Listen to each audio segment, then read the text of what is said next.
ജ്ഞാനത്തിനു വേണ്ടിയുള്ള പ്രാർത്ഥന. ഞാൻ പറഞ്ഞു, എൻ്റെ പിതാക്കന്മാരുടെ ദൈവമേ, കരുണാമയനായ കർത്താവേ, വചനത്താൽ അങ്ങ് സകലവും സൃഷ്ടിച്ചു. ജ്ഞാനത്താൽ അവിടുന്ന് മനുഷ്യന് രൂപം നൽകി.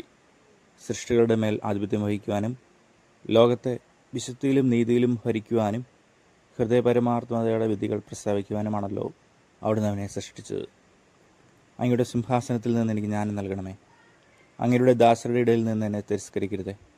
ഞാൻ അങ്ങയുടെ ദാസനും ദാസിയുടെ പുത്രനും ദുർബലനും അല്പായുസ്സനും നീതി നിയമങ്ങളിൽ അല്പജ്ഞനുമാണ്. മനുഷ്യരുടെ മധ്യേ ഒരുവൻ പരിപൂർണനെങ്കിലും അങ്ങിൽ നിന്ന് വരുന്ന ജ്ഞാനമില്ലെങ്കിൽ അവനൊന്നുമല്ല.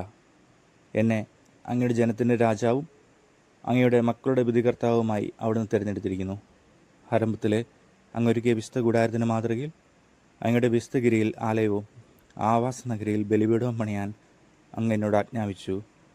അങ്ങയുടെ പ്രവൃത്തികൾ അറിയുകയും ലോക സൃഷ്ടിയിൽ അങ്ങയുടെ അടുത്തുണ്ടാകുകയും ചെയ്ത അങ്ങേക്ക് പ്രസാദകരവും അങ്ങയുടെ നിയമം അനുസരിച്ച് ശരിയുമായ കാര്യങ്ങൾ അറിയുന്ന ഞാനും അങ്ങയുടെ അടുത്ത് വാഴുന്നു. വിശുദ്ധ സ്വർഗത്തിൽ നിന്ന് അങ്ങയുടെ മഹത്വത്തിൻ്റെ സിംഹാസനത്തിൽ നിന്ന് ജ്ഞാനത്തെ അയച്ചു തരണമേ. അവൾ എന്നോടുകൂടെ വസിക്കുകയും അധ്വാനിക്കുകയും ചെയ്യട്ടെ. അങ്ങനെ അങ്ങയുടെ ഹിതം ഞാൻ മനസ്സിലാക്കട്ടെ. സകലതും അറിയുന്ന അവൾ എൻ്റെ പ്രവൃത്തികളിൽ എന്നെ ബുദ്ധിപൂർവ്വം നയിക്കും.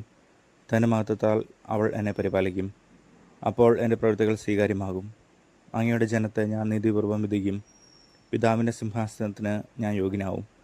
കാരണം ദൈവശാസനങ്ങൾ ആർക്ക് ഗ്രഹിക്കാൻ ആവും? കർത്താവിൻ്റെ ഹിതം തിരിച്ചറിയാൻ ആർക്ക് കഴിയും? മർത്യരുടെ ആലോചന നിസ്സാരമാണ്. ഞങ്ങളുടെ പദ്ധതികൾ പരാജയപ്പെടാം. നശ്വരമായ ശരീരം ആത്മാവിന് ദുർവഹമാണ്. ഈ കളിമൺ കൂടാരം ചിന്താശീലനമുള്ള മനസ്സിനെ ഞെരുക്കുന്നു.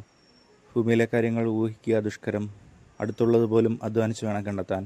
പിന്നെ ആകാശത്തിന് കീഴിലുള്ള കാര്യങ്ങൾ കണ്ടെത്താൻ ആർക്ക് കഴിയും? അങ്ങ് ജ്ഞാനത്തെയും അങ്ങയുടെ പരിശുദ്ധാത്മാവിനെയും ഉന്നതത്തിൽ നിന്ന് നൽകിയില്ലെങ്കിൽ അങ്ങയുടെ ഹിതം ആരറിയും? ജ്ഞാനം ഉപവാസികളുടെ പാത നേരെയാക്കി അങ്ങേക്ക് പ്രസാദമുള്ളവ അവരെ പഠിപ്പിച്ച് അവർ രക്ഷിക്കപ്പെടുകയും ചെയ്തു.